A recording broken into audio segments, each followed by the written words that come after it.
Today I'm going to take you along with me as I look for arrowheads on what I think is one of the most beautiful places in the world, the Ohio River. So I don't think it'll be a real great day hunting wise, but I'm just glad to be out here, and let's go out and see what we can find. Why don't you join me as we take a hunt down the Ohio.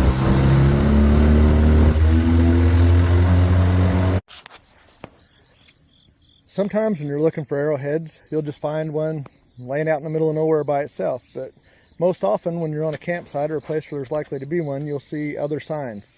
Here we have all these rocks. These have been burned. See, this is a piece of burned sandstone. See how it's blackened and reddened? Archaeologists call this fire-cracked rock, or FCR. But there's all kinds of burned rock here. Here's a piece, this isn't sandstone, but it's been burned and busted. So you can tell by the reddened or blackened color of it, and also by the way it's broken up. You might find a beach with a bunch of rocks like this that aren't broken, and those are natural, but when they're busted up like this and reddened, they've been in a campfire, and the heat has busted them. You'll also find debitage, or flakes, that are left behind for making artifacts, such as this. This is actually a piece of a biface. Here's a tool that I didn't realize was here. And then here's a big piece of debitage from some cruder chert. This is what's left behind. Here's a piece of Bryantsville chert debitage. So these are the flakes whenever they're making arrowheads or spearheads or knives or whatever type of artifact. They take a bigger piece of rock and they knock smaller pieces off with deer antlers and stuff. So here are some of the flakes left behind. So you'll usually find those on sites, and that gives you an idea this is a good place to look for arrowheads. There could be an arrowhead anywhere, but when you start finding these flakes and fire-cracked rocks and stuff like I'm showing you right here, you know that you're on a place that was a campsite, and there's even a higher likelihood that you're going to find an artifact there. Here's another piece, Wyandotte chart. Now when you get to one of these areas that has a lot of campfire stones, cracked rocks and flakes and stuff, you want to slow way down, and that's for two reasons. The first I kind of already alluded to is you know there's stuff there. You know, there could be an arrowhead any place, but there are some places where simply are no arrowheads. So if you're on one of these campsites with the fire-cracked rock and the flakes, you know there are arrowheads here. They may be buried under the ground right now, but you know that people camped here and there's artifacts. The other reason is you've got to really look closely to sort through all this stuff. You know, if one arrowhead's laying out in the middle of a field open all by itself, you're not going to miss that. It's pretty obvious. But if there's an arrowhead amongst 1,000 other rocks, you're probably not going to see it. Oh, looky there. I believe we've got us a drill. I hope it's a nice one. Hope it's all there. Oh, I've hunted for 10 minutes now and already found a really nice drill, so it was worth my trip down here today. It's worth it anyway just to be outdoors, and now it's worth it as far as what I found. That's a beautiful little drill of Wyandotte chert. So here in the middle of this pile of fire-cracked rock, I have a biface, which basically just means flakes have been taken off both sides of this piece of chert. This could have been used as a tool the way it is, or they might have planned on working it down smaller to make something else out of it, like an arrowhead, or they may have given up. You can see this big stack, this fracture on it, and they might have said this piece of chert's not worth working any further, and they might have discarded it. It could have been a practice piece for somebody young beginning to nap. There's just a million different things. That's why it's so fascinating, because we don't really know how things were used, but this is a fairly common type of tool that you'll find. You know, the cool thing about arrowhead hunting is it's just a great hobby. You know, you get exercise, you're walking the whole time, so it's really good for you. It's a lot better than sitting on the couch.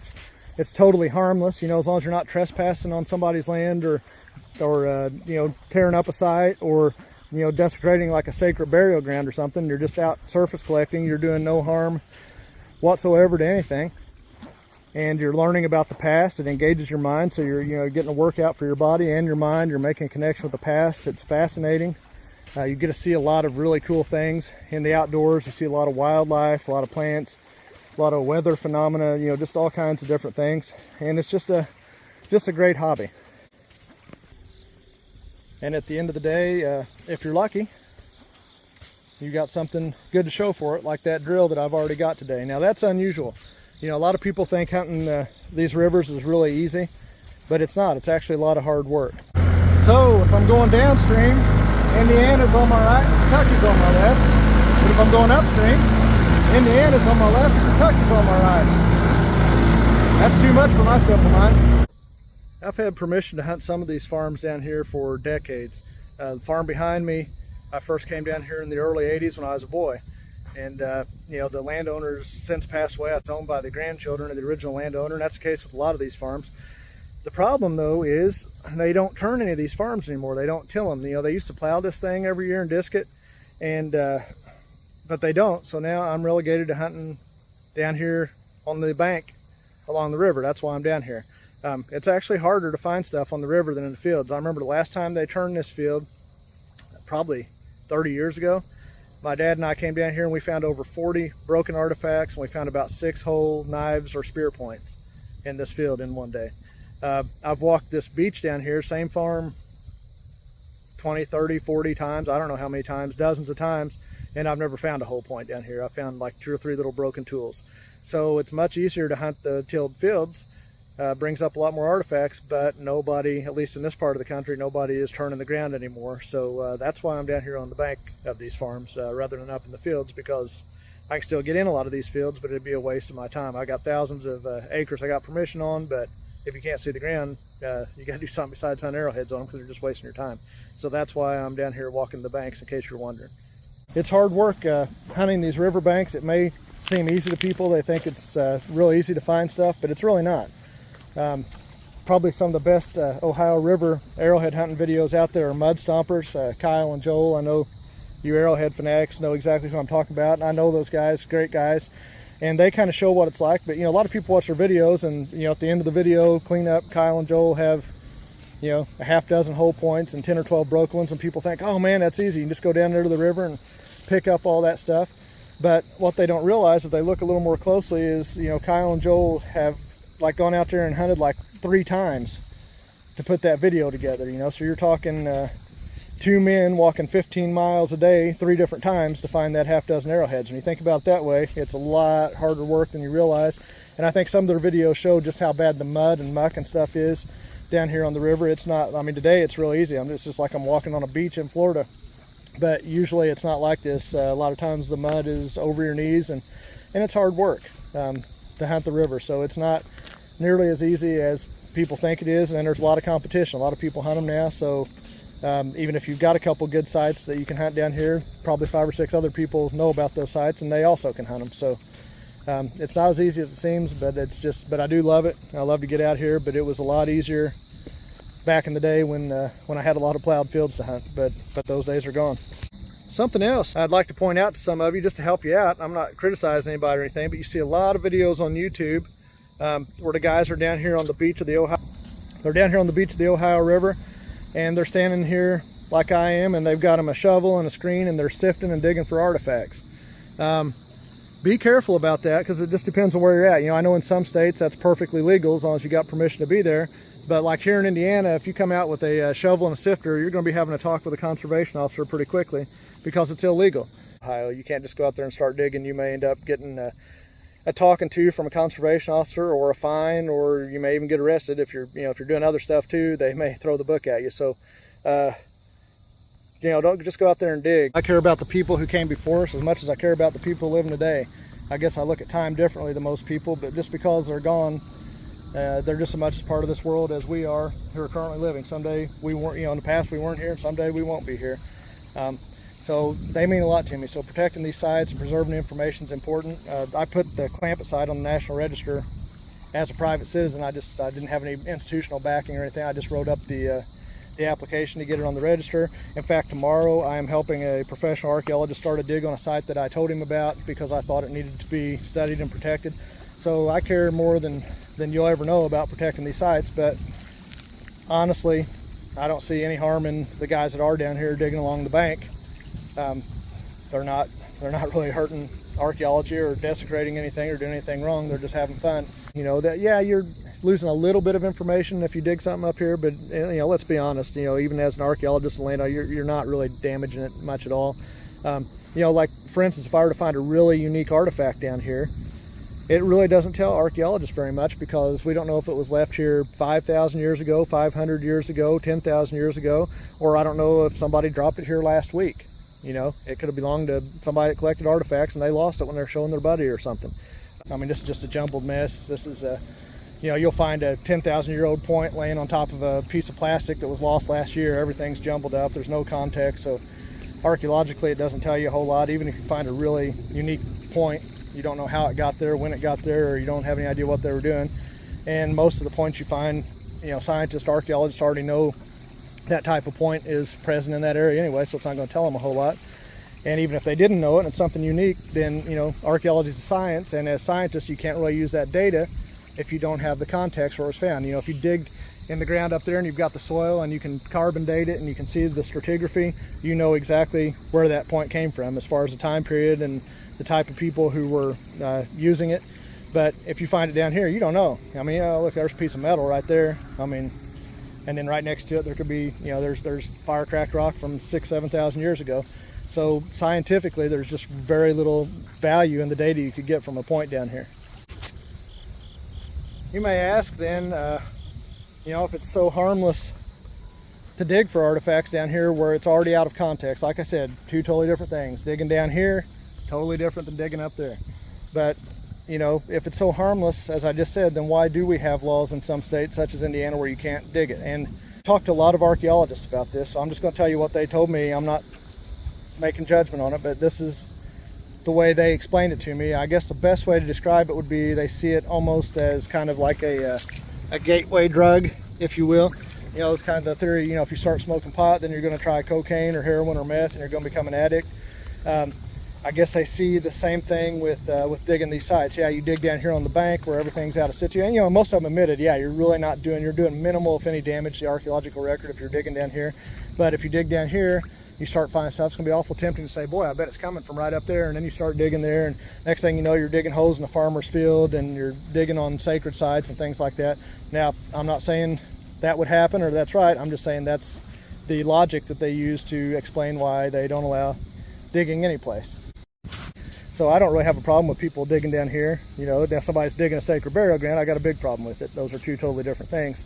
But be aware of the laws. I'd hate to see somebody watch one of those videos, bring their kids out here to have a fun weekend exploring and digging around and end up going to jail or something. Cool thing about hunting along rivers is you find a lot of other neat stuff like fishing lures and bobbers and sinkers and tire weights and big ropes and flotation devices, and Lord knows what you're going to find along these riverbanks. As often happens, things have changed. The winds picked up, and now the river's starting to white cap. It's beating the heck out of me. I'm just idling right now, but if I speed up at all, it's beating me. This flat bottom boat with the choppy waves. And now it won't be long till sunset, and I haven't found anything since that drill in the first 10 minutes. So I've been walking for hours and miles. But see how the wind's blowing my boat sideways? So it's hard work down here, but I'm not complaining. I enjoy it. It's almost sunset, so I'm going to have to leave soon, and I didn't get my fill. I only found one point, and my eyes are all bloodshot because I've been getting blasted with sand bouncing off the front of my boat. My back hurts because the boat bounced me around. I've walked a number of miles, and I loved every minute of it. I still don't have my fill. A lot of times I'll come down here and hunt for 14 hours, and the days are longer, and I'm not ready to go home at the end of the day. It's just so intriguing. It's a connection to the past every time you find an artifact. You're connecting with somebody who lived hundreds or thousands of years ago, and it's never the same. You know, these artifacts are like snowflakes. There's no two arrowheads or points exactly alike, you know. Even if you have a cache of the exact same type of point out of the same type of material, the flaking's different, the color of the material's different. No two of them are exactly alike. And sometimes I'll try to, you know, visualize what I think I'm going to find when I go out. And even if it's the same type of point and the same type of material, I visualize it doesn't look anything like I had in my head what it was going to look like. So it's just really unique. There's no two that are like. Anytime you go out, you may find nothing. You may find a tiny little bird point, or you may find like a 6 or 7 inch spear point or something really rare.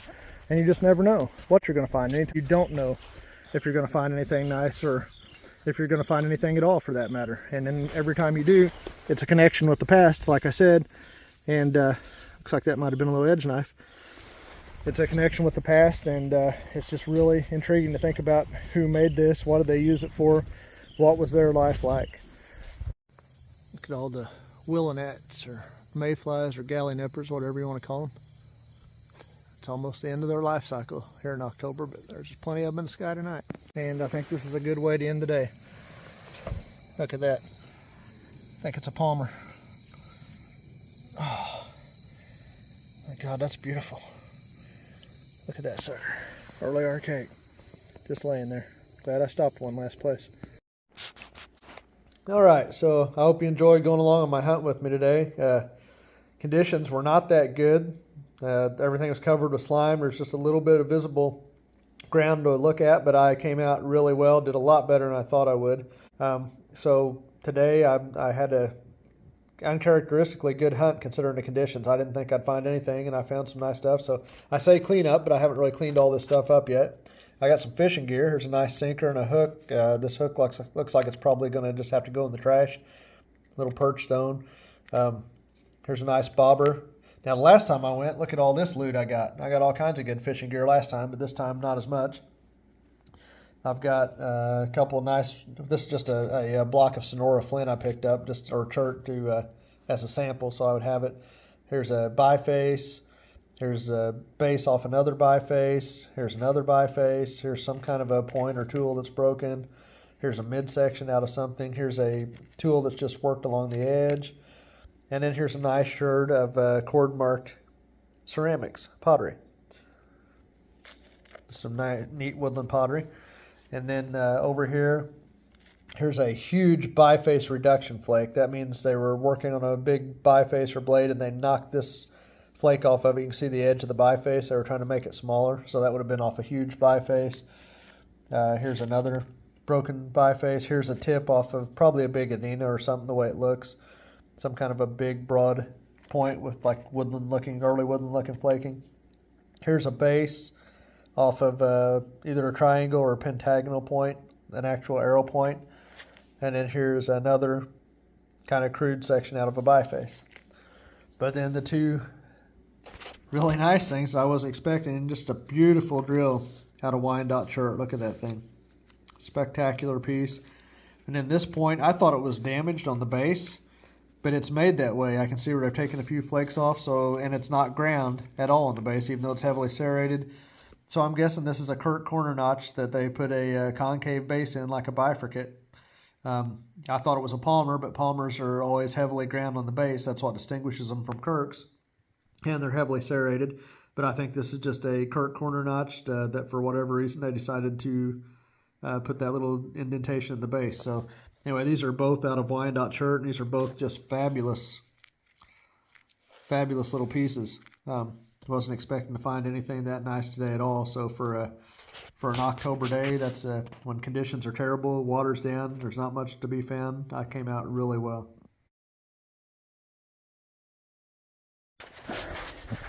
I'm out of breath because I've just found a heck of a point.